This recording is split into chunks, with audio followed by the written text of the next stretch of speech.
Los océanos cubren más del 70% de la superficie del planeta, y aún así es mucho lo que falta por descubrir en ellos. Regiones sumidas en la oscuridad, animales gigantes y toda clase de leyendas nos han unido por siglos al agua. Sin embargo, la diversidad que existe bajo la superficie está desapareciendo a un ritmo cada vez más acelerado. Mientras que en algunas zonas terrestres la pandemia dio un respiro a los ecosistemas, en los océanos los problemas parecen hacerse más críticos. La pesca de arrastre, las enormes islas de basura y la acidificación del agua son solo algunos de los factores que hoy tienen en riesgo la vida marina y de paso la terrestre. Pero aunque el panorama pintado de esta manera suena catastrófico, existen proyectos y líderes en distintos rincones del planeta que buscan preservar los océanos para salvaguardar la vida. La ecuación es simple. Si redoblamos los refuerzos para cuidar las aguas del planeta, nuestras posibilidades de seguirlo habitando aumentan.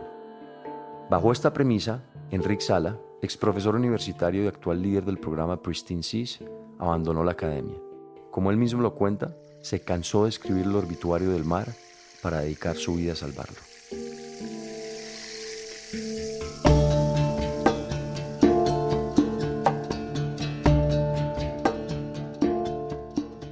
Mi nombre es Nicolás Ibargüen, soy periodista, ambientalista y amante de la naturaleza.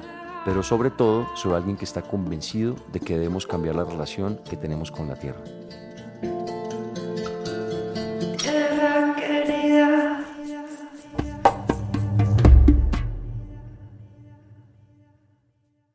Enric, a ti, gracias por aceptar, por tu tiempo. Sé que eres una persona muy ocupada, que eres un luchador incansable por la salud de nuestros océanos a todo nivel, no solamente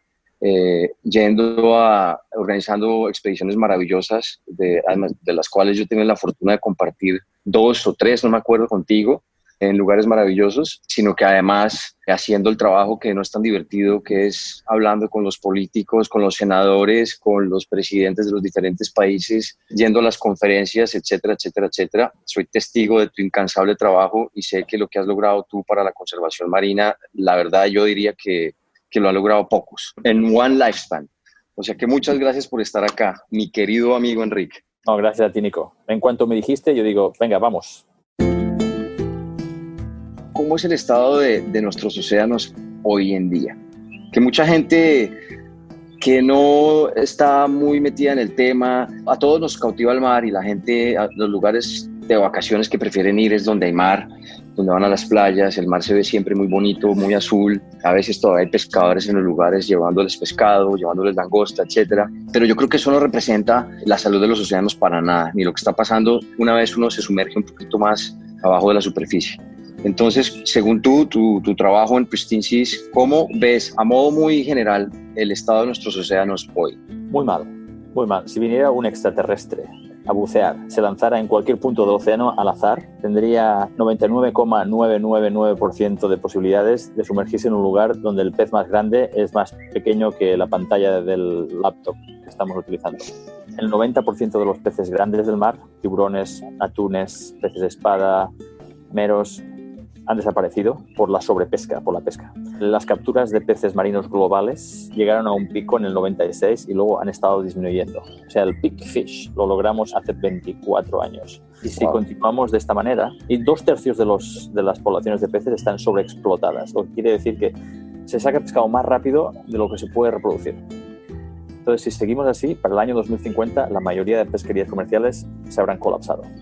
Además de esto, tenemos el calentamiento global, que está haciendo que el océano se caliente y sea más acídico también por el CO2 que echamos en la atmósfera y que luego el océano absorbe, lo cual está matando arrecifes de coral y otros ecosistemas por todo el mundo.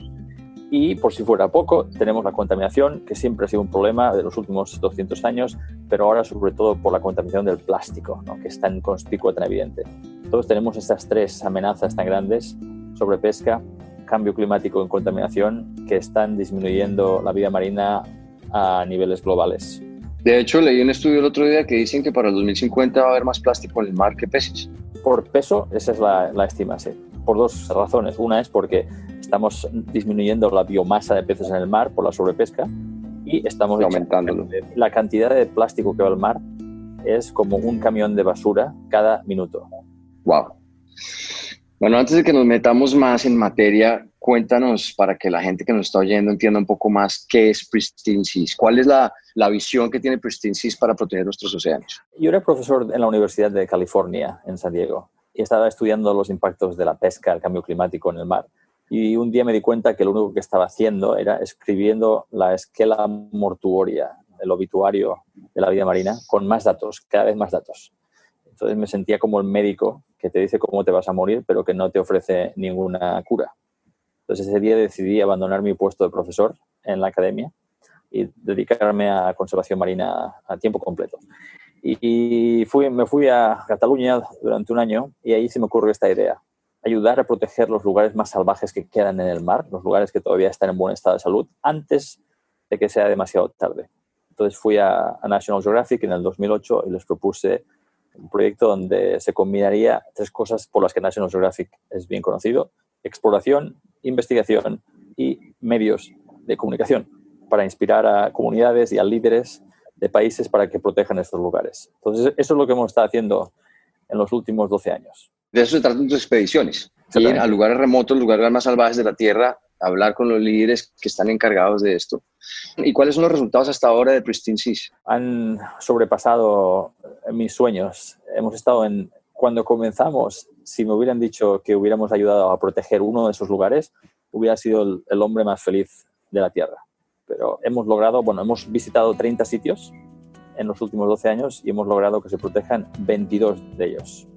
Y el área total son bastante grandes. El área total son casi 6 millones de kilómetros cuadrados. Es más de la mitad del tamaño de China o de Estados Unidos. En total. En total. Son zonas totalmente protegidas donde no se pesca, ni se extrae petróleo, ni minería, ninguna actividad destructiva. ¿Qué porcentaje es eso del total de los mares hoy en día? Porque sé que es muy poco todavía. Eso es menos del 2%. Es muchísimo. Eso menos del 2%. Y el área total, la que hemos ayudado a proteger nosotros, más otras áreas, el área total que está totalmente protegida de la pesca y otras actividades extractivas, es menos del 3%. El área total protegida de los mares hoy en día es menos del 3%. Que está totalmente protegida. Y según tú, lo que conoces del tema, ¿cuánto debería estar protegido para que podamos tener un océano saludable para las futuras generaciones? Idealmente, tanto tierra como mar, la ciencia es muy clara y nos dice que necesitamos la mitad del planeta en estado natural, con ecosistemas que funcionen, que puedan continuar haciendo que la Tierra sea un lugar agradable para vivir, que dentro de poco no va a ser tan agradable, ¿no? Por el cambio climático. Entonces tenemos un proyecto, estamos trabajando con gobiernos para una meta de al menos 30% de la Tierra y del mar protegido para el 2030. Para que sea más o menos agradable. Sí, claro, porque el océano, eso es algo que no entendemos bien la magnitud de lo que nos da el océano. Todo el calor extra que ha generado las actividades humanas desde la primera revolución industrial, más del 90% de ese calor ha sido absorbido por el mar. Ahora mismo en Washington, D.C. tenemos 36 grados centígrados. Es bochornoso, ¿no? Si el agua marina no hubiera absorbido ese calor, ahora mismo la temperatura aquí sería 36 grados más alta, o sea, 72 grados. Esto sería la Tierra sería como Venus. Inhabitable. Inhabitable, totalmente inhabitable. Tenemos que agradecerle al mar muchas cosas. Y eso es lo que hace simplemente el agua marina absorbiendo el calor. Luego tenemos todos los beneficios que obtenemos de la vida marina, ¿no? Como el oxígeno. El oxígeno que hay en la atmósfera ha sido generado sobre todo por bacterias y algas microscópicas en el mar durante millones y millones de años. Y ahora hablemos de eso un poquito. ¿Qué significa que el océano tenga que capturar todo lo que nosotros hemos emitido extra en cuanto a emisiones de dióxido de carbono, todos los gases de efecto invernadero que el océano ha tenido que capturar? Sé que esto acidifica el agua del océano, que para muchas personas que están acá no entienden qué significa la acidificación de los océanos, pero ¿por qué no nos explicas qué significa la acidificación y cómo nos afecta y nos impacta la acidificación? Sí, la acidificación es como si echaras ácido sulfúrico sobre yeso, se disuelve. Lo mismo que ocurre en el océano. Hemos echado todo ese CO2, dióxido de carbono, a la atmósfera. Y el océano absorbe mucho de ese CO2 por cuestión física pasiva, pero también por toda la actividad de esas algas microscópicas y de las bacterias que capturan CO2 y producen oxígeno. El mar siempre está capturando CO2 de la atmósfera. Ese CO2 interactúa con otras moléculas en el mar y crea ácido carbónico, lo que está haciendo que el agua del mar se vuelva más ácida. Entonces, hay muchas especies cuyos esqueletos están formados por el carbonato de calcio, como los mejillones o las ostras o los corales. Entonces, ese aumento de la acidez del agua no permite que esas especies puedan desarrollar sus esqueletos. O sea, los esqueletos son mucho más débiles. Incluso se calcula que si continuamos así, para el año 2050, los arrecifes de coral comenzarán a disolverse. La tasa de disolución debido a esa acidez va a ser mayor que la tasa de crecimiento de los corales. Pues de hecho hoy en día los corales ya están en peligro. Dicen que hemos perdido casi el 50%, si no estoy mal, de los corales. El 5%, en algunos lugares más del 50%, sí, en partes de la Gran Barrera de Arrecife. En Australia. Y que para el 2050 podemos perderlos casi todos. Si continuamos así, los podemos perder casi todos. Mira, ahora estamos a 1 grado centígrado de temperatura media de calentamiento por encima de los niveles preindustriales. El Acuerdo de París dice que tenemos que llegar a 1,5 grados o 2 grados como máximo, ¿no? Entonces, 2 grados sería un éxito para el mundo. Bueno, 2 grados centígrados es un mundo sin arrecifes de coral. Eso es ¿Qué significaría un mundo sin arrecifes de coral? Que es a lo que le estamos apuntando, ¿no? Porque la solución que plantearon en París ya nos llevará a un océano sin arrecifes de coral. Correcto. ¿Qué significa eso para el mundo? ¿Por qué le debe importar a la gente ahorita oyendo esto, que de pronto viven en ciudades que no están cerca al mar? ¿Cómo los va a impactar? ¿Por qué les debe importar? Sí, a los que va a impactar sobre todo es a la gente viviendo cerca de la costa en zonas tropicales. Los arrecifes de coral no solamente proporcionan alimento a través de peces, sino además proporcionan muchísimos puestos de trabajo y muchos billones de dólares en beneficios económicos a través del turismo. Antes el 80% del fondo eran corales vivos y en la superficie eran corales que crecen muy rápido. Esos corales formaban barreras que atenuaban la fuerza destructiva de las olas en huracanes o tormentas, lo cual protegía la zona costera. Pero entre la contaminación, la sobrepesca y el calentamiento, la mayoría de esos corales han muerto, y donde tenías, enfrente de Cancún, por ejemplo, o en Tulum, donde tenías 80% del fondo cubierto por corales, ahora tienes 5%. Wow. Ese arrecife no está creciendo ya, pero el nivel del mar está subiendo. Entonces ese arrecife que no crece, que no es viable, ya no está perdiendo su poder como barrera contra la fuerza destructiva de las olas. Entonces el nivel del mar está haciendo que sea mucho más fácil para esas olas pasar por encima de arrecifes y destruir zonas costeras, incluso costar vidas, como ocurrió en aquel tsunami tan terrible en Indonesia, donde hubo mucha más mortalidad humana y destrucción de casas en las zonas donde los bosques de manglares, que ofrecen esa protección también, habían sido cortados para tener granjas de camarón. Bueno, pero estás hablando de la parte de las tormentas, pero ¿qué significa en cuanto a vida marina, en cuanto a alimento? O sea, porque mucha de la vida del mar depende también de los corales, porque hay mucha vida. Los corales son jardines llenos de biomasa, de biodiversidad. Sí, los arrecifes de coral son como los bosques tropicales del mar. Son los lugares con la mayor cantidad de especies, sobre todo en la zona que es el hotspot, digamos, de biodiversidad marina, es en la zona del triángulo de coral, entre Filipinas, Nueva Guinea, Malasia, Indonesia. En ese lugar tú vas a bucear y en un área del tamaño del comedor de tu casa tienes 100 especies diferentes de corales. Y en un buceo, un investigador de Australia contó más de 300 especies de peces diferentes en un snorkeleo, o sea, una cosa extraordinaria. Perderíamos, si perdemos esos arrecifes de coral, perderíamos muchísimas, miles de especies marinas. Bueno, bien, ahora yo te quiero hablar que no sea deprimente esto, ¿eh? Tenemos que No, yo sé, por eso ahora vamos a cambiar un poquito. Primero quería dar como una foto de lo que está pasando, porque yo sé que es muy difícil hablar de temas ambientales y de temas de los océanos y no volverse deprimente, pero yo sí creo que es importante al principio dar una foto de la situación en la que estamos, porque es real. Y después lo que quiero hacer es también que hablemos un poco de cómo empoderar a las personas y qué pueden hacer, porque mucha gente sí, listo, el calentamiento global es un tema que está pasando allá, que tienen que solucionar los grandes países, las corporaciones, y lo mismo el tema de los océanos, que es pues el océano. pero creo que hay muchas cosas que se pueden hacer desde casa y cada uno de nosotros como individuos. Pero ya llegaremos allá porque hay que terminar de pintar esta foto.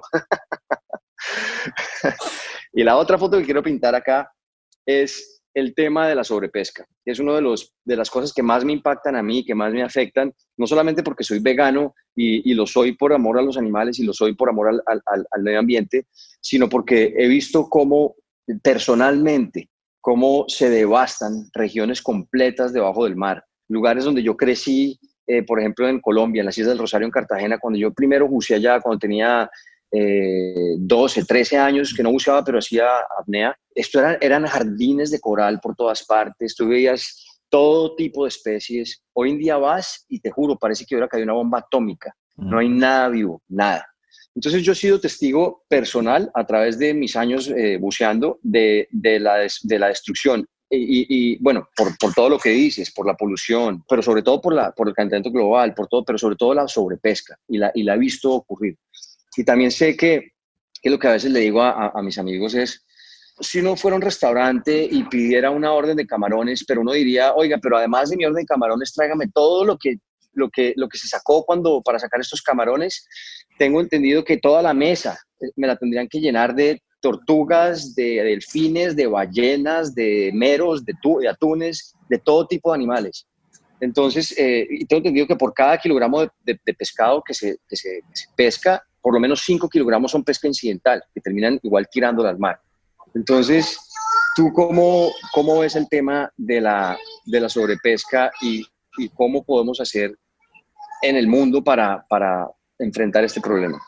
El tema de la sobrepesca es la cosa más irracional del mundo, porque la industria pesquera sabe, incluyendo el lobby pesquero industrial, sabe que estamos sacando más rápido que el mar puede recuperarse, pero siguen, porque los humanos somos muy buenos para lo que se dice, descontar el futuro, no ignorar el futuro. Entonces, la pesca a nivel artesanal es otra historia, pero la pesca a nivel industrial, con los grandes barcos que reciben las grandes subvenciones de gobiernos, es puramente, en la mayoría de casos, es beneficio económico a corto plazo. Entonces estamos vendiendo el futuro de nuestros hijos. Y es tan estúpida la cosa que los gobiernos del mundo subvencionan a la pesca cada año con $22.000 millones para... la pesca está subvencionada con $35.000 millones, pero de esos $22.000 millones apoyan actividades que perpetúan, que contribuyen a la sobrepesca. Eso es dinero vuestro y dinero mío, es dinero del contribuyente que se da a estas empresas. Tú imagínate que una empresa, por ejemplo, la pesca de arrastre que comentaste. La pesca de arrastre es la práctica más medieval y destructiva del mundo. Esas redes enormes con esas puertas de hierro que arrastran de todo kilómetros de largas, además. Pero bueno, hay superarrastreros que tienen 120 metros de eslora de longitud. Barcos de pesca de 120 metros de longitud son más largos que un campo de fútbol. Y las redes son tan grandes que en una de esas redes caben 12 jumbos, 12 747s. Wow.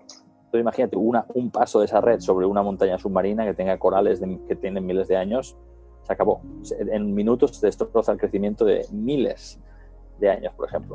Pero eso se permite, los gobiernos permiten eso, esos barcos son legales y se les subvenciona.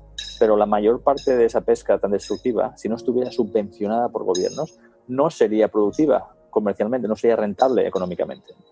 Entonces no tiene sentido. ¿Qué gobiernos, si tú abres un restaurante y te va mal, lo tienes que cerrar? El gobierno no te va a salvar. Pero si tú tienes un proyecto para salvar el arrecife, el mesoamericano, por ejemplo, te van a poner todas las trabas posibles. La industria se te va a tirar encima, te van a amenazar. Bueno, es imposible. Si tú quieres llevar gente a bucear en un arrecife protegido, los permisos es casi imposible. Pero si quieres pescar, te van a dar todas las facilidades. Entonces no tiene ningún sentido. La pesca todavía es un sector de la sociedad como intocable. Y de nuevo, repito que hay dos tipos de pesca. La pesca artesanal costera a pequeña escala con pescadores que muchos de ellos tienen un gran conocimiento de la historia natural y están apegados a su lugar. Y luego tenemos la pesca industrial que arrastran con lo que sea y en muchos casos utilizando sobre todo las flotas asiáticas, utilizando mano de obra que es como esclavitud moderna, ¿no? Incluso con asesinatos en el mar, sobre todo la flota china, es una cosa horrible, violaciones de derechos humanos. Entonces, y esto está subvencionado por los gobiernos. Ahí sí que se requiere una acción ciudadana para protestar para que esto se acabe de una vez por todas. ¿Está cambiando o no? ¿O eso está igual? No está cambiando. No suficientemente. Para nada. En muy pocos lugares. Oye, y el tema, ¿qué opinas tú, aquí ya que estamos hablando sobre pesca, del tema de los cultivos de pescado? Porque yo tengo entendido que también polucionan mucho el océano, pero quiero ver tu punto de vista. Hay cultivos como todo, ¿no? Cultivos buenos y cultivos malos. Por ejemplo, algo que se ha puesto muy de moda aquí en Estados Unidos y en Europa es el salmón. La mayor parte del salmón que se come es de granja. Y en América Latina, la mayor parte del salmón viene de Chile. Lo cual es de salmón de granja. Es la cosa más destructiva, la cosa más nefasta que existe. Por varias razones. Primero, el salmón que se cultiva en los fiordos chilenos es salmón atlántico, que viene del norte del Atlántico. O sea, estamos poniendo una especie del Atlántico norte al Pacífico sur. Segundo, en el Pacífico sur nunca han habido salmones. En el hemisferio sur nunca han habido salmones. O sea, estamos introduciendo una especie alienígena, una especie no autóctona, en un hemisferio al que no le toca. Ecológicamente no ha existido eso. Tercero, muchas de esas granjas, la mayor parte están en fiordos, que tienen unos ecosistemas muy únicos, y siempre se escapan peces. Cada año hay varios escapes de cientos de miles de salmones en los fiordos chilenos. Se escapan, esos salmones son depredadores, no tienen competidor natural y arrasan con las poblaciones de peces autóctonas. E incluso en algunos ríos en Chile ya están subiendo los salmones a reproducirse.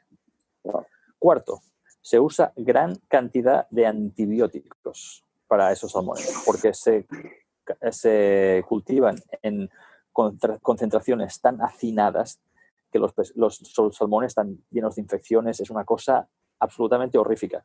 Si la gente viera cómo son esos salmones, cómo se cultivan salmones en granja, nadie comería salmón. Yo te lo digo, es la cosa más asquerosa del mundo. O sea, y luego esos antibióticos se los come la gente, lo cual está creando resistencia de antibióticos en nuestros cuerpos, lo cual disminuye la efectividad de los antibióticos que nos da el médico cuando de verdad tenemos un problema. O sea, es la cosa más demencial. Además, está subvencionado las empresas, sobre todo en Chile, el capital es noruego. Poco dinero se queda en Chile. Y esos fiordos, yo he buceado en esos fiordos vírgenes en la Patagonia, también en fiordos donde ha habido granjas, porque una vez hay granjas, después de unos cuantos años, se contamina tanto, la zona esa hay que abandonarla. Entonces dejan detrás un basurero, unos fiordos donde la vida local se ha extinguido, es una pocilga. Entonces, ese es un ejemplo que, como ves tú, muy apasionado por el tema de las salmoneras en Chile, que se debería prohibir. Pero te dicen, es que son miles de millones de dólares. Sí, pero están concentrados en manos de pocos y el perjuicio que se da a las comunidades indígenas en la zona al sur de Chile es enorme. Y es un negocio muy grande a hoy, pero es simplemente le estamos robando a nuestros hijos y nuestros nietos. O sea. Totalmente. Es como dije, bueno, hay mucha gente que dice, bueno, es que, claro, y toda la gente que trabaja en la granja de salmón. Bueno, también hay mucha gente que trabaja en el negocio de la droga, entonces no hay que prohibirlo porque se quedaría mucho en el paro, ¿no? Exacto, es lo que yo siempre digo. Pero bueno, como que el tiempo se nos va muy rápido y te podría yo hablar contigo, tú sabes, horas y horas. Hablemos de cosas positivas. Y no quiero dejar esta charla solo en cosas negativas. Bueno, pero antes de terminar para pintar ya la última foto del marco negativo yo soy muy apasionado de los tiburones, he hecho varios documentales al respecto. De hecho, hice uno en España, porque yo estaba muy sorprendido en el puerto de Vigo. Sí. Muy sorprendido con estamos matando más de 100 millones de tiburones todos los años, que quiero que me digas brevemente qué significa eso para los océanos ahora que termine esta pregunta. Y en este documental que hice yo, era simplemente porque yo quería ir a ver la dimensión y la magnitud de este tipo de pesca de tiburones en el puerto de Vigo. Y yo estuve en el puerto de Vigo, me dejaron entrar, el día que estuve allá, entraron solamente 2 embarcaciones. Y no pararon de desembarcar tiburones azules, que incluso para mí fue muy duro porque yo nunca he podido ver un tiburón azul en su entorno natural, bajo el agua. Nunca he tenido ese privilegio. No pararon de bajar tiburones, horas, bandadas de tiburones. Al final eran como 5 toneladas de tiburones, la mayoría eran tiburones azules, otra especie eran los tiburones maco y el resto eran pez espada. Y y ese era uno de los barcos y la flota, creo que son más de 400 barcos, que además no se consideran industriales porque es como una comunidad de barcos local. Pero es el puerto donde más aletas de tiburón se exportan después de China, en el mundo. Sí. Entonces me fui a hablar con la comunidad europea, con el que dirige todo el tema de pesca de marina y dije, pero ¿cómo están permitiendo pescar tantos tiburones y sabemos que las especies están en riesgo? Y la respuesta sencillamente fue que no hay estudios suficientes para demostrar que hay presión sobre los tiburones azules y los tiburones maco, entonces que no iban a detener eso porque no había suficiente. Entonces, ¿cómo funciona la ciencia y qué hay que hacer para cambiar esto? Porque entonces no van a tomar medidas hasta que esté prácticamente extinto y no van a parar de pescarlo. ¿Cómo ves tú esa problemática? Y méteme el tema ahí de la respuesta de qué pasa en un tiburón, en un mar en que estamos pescando más de 100 millones de tiburones al año. Ese argumento que te dieron a ti es el clásico argumento que dan los contrarios al cambio climático también, o las tácticas que utilizaban las compañías de tabaco cuando negaban que el tabaco causara cáncer, porque no había suficientes estudios, ¿no? Y luego ellos pagaban a médicos para que fumaran y dijeron, no, el tabaco de hecho es bueno para tus pulmones, ¿no? Lo mismo con el cambio climático, la gente que está a sueldo de las empresas petrolíferas. Y aquí es lo mismo. Tenemos mucha gente en las agencias de pesca del mundo que están básicamente sirviendo a sus amos. Estamos hablando del tema de puertas giratorias, donde gente que trabajaba en el sector entra al gobierno y luego, después del gobierno, se vuelven al sector pesquero. Y España es uno de esos casos donde ahora no sé cómo está la situación, pero hasta hace poco era clásico. Tenías ahí los señores de la pesca que estaban metidos dentro del ministerio y es como una mafia esto. Entonces, es muy difícil que alguien cuyo sueldo, cuya comisión depende de que se continúe pescando, que siga el criterio científico y haga la cosa más sostenible, ¿no?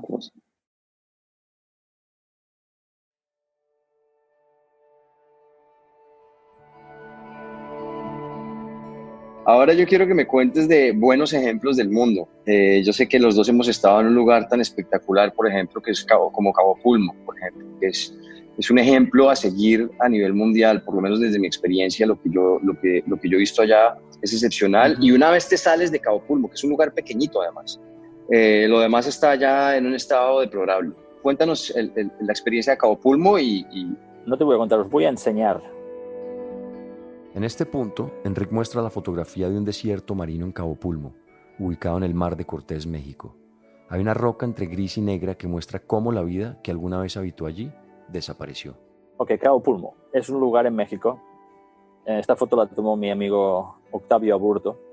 Con él fuimos por todo el Golfo de California en el año 99 y medimos la cantidad de peces y la cantidad de vida marina en 70 sitios a lo largo de todo el Golfo, desde Cabo San Lucas en el sur hasta Bahía de Los Ángeles y al otro lado en Sonora y Sinaloa. Y en Cabo Pulmo se acababa de crear el Parque Nacional de Cabo Pulmo porque los pescadores locales estaban hartos de no tener pescado para pescar. Entonces normalmente lo que se hace es salir a pescar lo poco que queda. Pero estos señores tuvieron visión y dijeron, no podemos seguir así, entonces vamos a cerrar parte de esto. Entonces, 70 kilómetros cuadrados cerrados totalmente la pesca. Le pidieron al gobierno mexicano que protegiera ese lugar. Se protegió. Bueno, esto es una foto de cómo era entonces, justo después de la designación como parque marino. No había nada. Había corales, sí, pero la cantidad de peces era insignificante, era comparable con cualquier otro lugar en el Mar de Cortés. Cuando volvimos 10 años después, esto es lo que vimos. Frente a la primera imagen, el cambio es radical. Lo que lucía devastado por la sobreexplotación de los recursos no solo se recuperó, sino que aumentó. Aquí pudimos medir la recuperación de vida marina más grande, más rápida en cualquier otro sitio del mundo, incluyendo el retorno de los grandes peces como tiburones, como los meros y como los jureles. Esto es una reserva marina no-take, una reserva marina donde no se pesca nada. Y este milagro yo lo he visto en muchos otros lugares del mundo. En cualquier sitio donde se para la pesca, se para la destrucción del hábitat, se para la explotación, esto ocurre. Como media, la biomasa de peces, las toneladas de peces por kilómetro cuadrado, aumentan en un 600%, o sea, aumentan 6 veces la biomasa. Es una cosa extraordinaria. Pero no solamente los peces son más abundantes, sino que además son más grandes, lo cual significa que produce una cantidad de huevos extraordinariamente alta. Mientras más largos son, más gordotes son también. Y quiere decir que el número de huevos que producen aumenta en volumen, aumenta al cubo. Es un incremento exponencial. Y todos esos peces y todos esos huevos que ponen ayudan a repoblar las zonas aledañas. Y ahora a esos pescadores les va poca madre con el turismo buceo dentro de... Les va a impresionar. Ahí la gente, claro, tú has ido ahí, la gente va a bucear, quiere ver eso, lo que no puede ver en ningún otro lugar en México. En ningún otro lugar en México. Además, Oye, los pescadores alrededor están contentísimos porque tienen ese derrame continuo de peces que les está permitiendo pescar mucho más que antes. Oye, ¿y esto es un caso particular en Baja California, en el Mar de Cortés? ¿O si dejamos el mar quieto y lo dejamos en paz, este ejemplo se puede replicar en otras partes del mundo? Esto en cualquier lugar del mundo. Mira, la abundancia, la biomasa de peces en Cabo Pulmo en 10 años vimos que subió en un 450%. Wow. ¿Vale? La biomasa media aumenta como media alrededor del mundo en un 600%. O sea, hay lugares que se recuperan aún más y lo bueno es que el mar tiene una capacidad de recuperarse extraordinaria. O sea, si le damos espacio, el mar vuelve. Lo que pasa es que hay que darle espacio, pero desafortunadamente hoy menos del 3% está totalmente protegido de la pesca. Pero esto es un buen negocio. Que si logramos tu misión, la de proteger el 30% del mar, tenemos la esperanza de que nuestros hijos y nuestros nietos puedan ver un mar medio parecido a lo que hemos tenido la oportunidad de ver tú y yo en lugares maravillosos. Excepto lo que perdamos por el calentamiento global. Sí, porque tampoco hay que ser aquí poliana, ¿no? No hay que ser ingenuos. Hay muchas cosas que los arrecifes de coral, si no actuamos inmediatamente, lo cual es muy difícil que pase para reducir las emisiones de carbono, de CO2 y de metano, los arrecifes de coral vamos a perder muchos.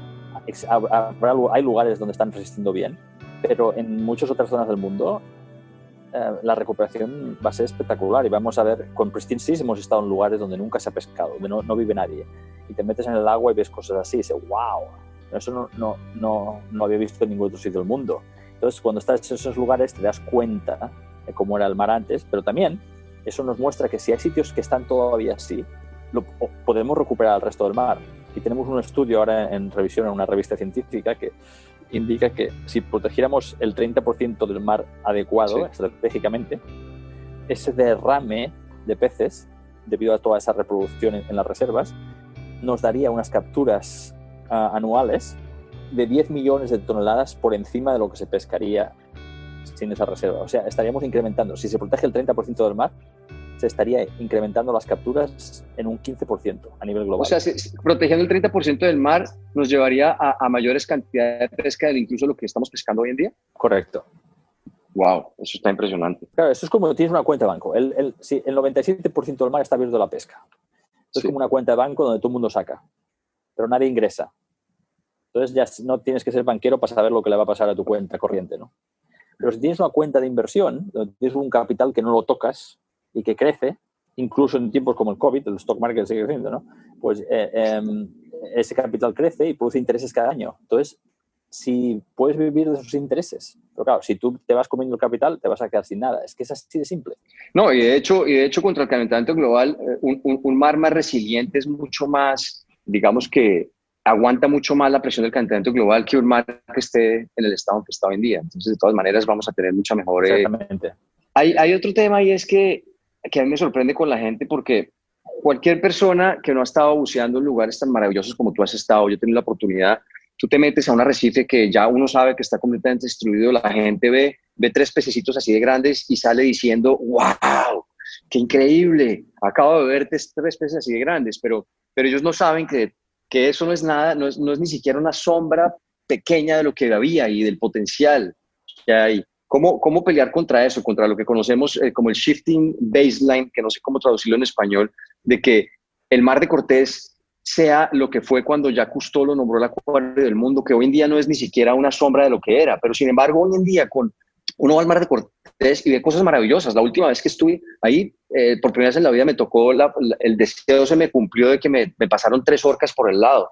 en el mar de Cortés hoy en día y pasan cosas todavía extraordinarias como esas, pero no es ni una sombra de lo que era. ¿Cómo haces tú, cómo hacemos nosotros los comunicadores para poder explicarle a la gente que a pesar de que se ve muy bien en su perspectiva, no es ni una sombra de lo que era? Pues fácil, enseñándoles esas fotografías, enseñándoles los vídeos, las filmaciones de esos lugares que todavía están salvajes, diciéndoles, usted pensaba que lo que ve cuando se mete en el agua es natural. No, esto es natural. O sea, no hay esa comparación visual para mí ha sido la más eficaz. Vamos a hablar de tus consejos a la gente que está en ciudades donde no necesariamente visitan el mar, que dicen, ese problema no es mío porque es que lo haga la gente que vive al lado de la costa, pero al final del día todos, si no hay mar saludable, nuestras vidas están impactadas, sí. No importa dónde estemos. ¿Qué puede hacer la gente? ¿Qué puede hacer el ciudadano común para tener un impacto positivo? Sí, eso de que a mí estoy muy lejos no me afecta es un mito, ¿no? Yo creo que esta pandemia ha demostrado clarísimamente que aquí no se escapa nadie. Solamente se necesitó unos cuantos virus que saltaran de un animal salvaje a una persona en China para que todo el mundo, 7.000 millones de personas, se tuvieran que quedar en sus casas. Se quedaron sin trabajo millones de personas, han muerto cientos de miles. La economía mundial va a haber una pérdida de 9 trillones de dólares en los próximos 2 años. Pero a mí no me toca porque yo no estoy en China comiendo animales, ¿no? Pues claro. Está clarísimo que aquí estamos todos conectados. La salud, el bienestar tuyo y mío depende de la salud y el bienestar y las actividades de la persona más pobre en el país más pobre. Puede ser una gente en Camerún, en el Congo, que no, el SIDA, el virus del SIDA también vino de contacto o de consumo de un chimpancé a principios del siglo XX en Camerún. O sea, aquí no se escapa nadie, estamos todos conectados. Entonces, las acciones no saben, y nos ha sorprendido a todos, excepto a los especialistas que llevaban años diciendo que esto va a pasar. Entonces, las acciones de cada uno afectan al resto del mundo. Y hay una cosa que tú ya haces, que sería una de las grandes salvaciones del planeta, que es tener una dieta a base de plantas. Tú eres vegano. Hay gente que le gusta comer carne, está bien, pero no hace falta comer tanta carne. El cuerpo humano tampoco puede absorber toda esa proteína. Hay gente que dice, es que quiero estar fuerte como un toro, ¿no? Bueno, ¿qué comen los toros? Los toros comen hierba. ¿Y los gorilas? Los gorilas comen hierba, miedos. Entonces, todos los nutrientes, las proteínas, el hierro que necesitamos para tener un cuerpo saludable, mira a ti, estás guapísimo. Todo lo que necesitamos lo podemos obtener de plantas. Entonces nos han vendido, los grandes lobbies de la carne, nos han vendido el mito de que sin carne nuestra salud se va a deteriorar. Y si la gente comiera menos carne, si tuviéramos una dieta basada en plantas, no solamente sería más saludable para nosotros, sino que además reduciríamos la huella humana en el planeta, se necesitaría menos tierra y, por supuesto, se reducirían las emisiones de CO2 y de metano, de gases de efecto invernadero, casi un 25%. Entonces sería buenísimo para el planeta y para nosotros. Y eso es algo que podemos hacer todos en casa 3 veces al día. Antes de que te nos vayas, ¿de qué se trata tu libro? Porque es otra cosa que la gente puede hacer, comprar tu libro y leerlo. ¿De qué se trata brevemente? Muchas gracias. Mira, aquí tengo una foto de la portada del libro. The Nature of Nature. ¿Por qué? Why we need the wild? ¿Por qué necesitamos al mundo salvaje? Y este libro es pues como mi carta de amor al planeta. Es una colección de historias mías y de otros científicos que explican cómo se han descubierto principios esenciales que nos demuestran cómo funciona la naturaleza. ¿Cómo es posible que 9 millones de plantas y de animales y 1 trillón de especies diferentes de microbios interactúen y que funcione? El planeta hasta hace poco está funcionando perfectamente y es un milagro. Entonces es una llamada a proteger el 30% del planeta con los argumentos científicos, económicos y morales. Pero además pude escribir un último capítulo del coronavirus antes de que se llevara el libro a la imprenta, mostrando que la causa de esta pandemia es nuestra relación que está tan rota con la naturaleza.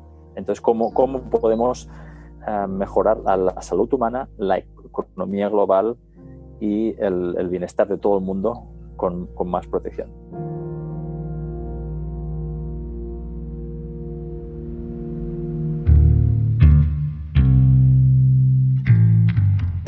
Pristine Seas, el proyecto que lidera Enric, ha ayudado a crear 22 áreas marinas protegidas en distintos puntos del planeta.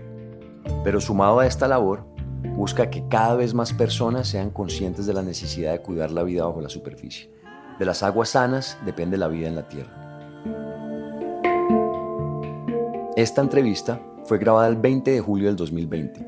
Este episodio es una coproducción del equipo de la no ficción, de Exile Content Studios y de Nicolás Ibargüen. Producción en México por Omar Bautista. El guión fue escrito por Juan Camilo Hernández Meléndez y editado por Miguel Reyes. La producción ejecutiva es de Isaac Lee y Carmen Graterol. Daniel Batista dirige el área de audio en Exile Content Studios. La mezcla y el diseño de sonido son de Valentina Fonseca y Daniel Díaz. La canción de introducción y cierre es de Manuela Mejía. Y el handpan es interpretado por Felipe Ibargüen. La ilustración de la portada es de Isabela Soto Vallejo. Si tienen comentarios o sugerencias, escríbanos en nuestro Instagram, @podcastelemental. Y si les gusta este trabajo, ayúdenos a regar la voz. Recomiéndenlo a amigos o familia a quienes les pueda servir o interesar. También no se olviden de darle clic al botón de seguir o follow y a la campanita dentro del show Elemental para no perderse ningún capítulo nuevo. Muchas gracias por escucharnos. Nos vemos en el siguiente episodio.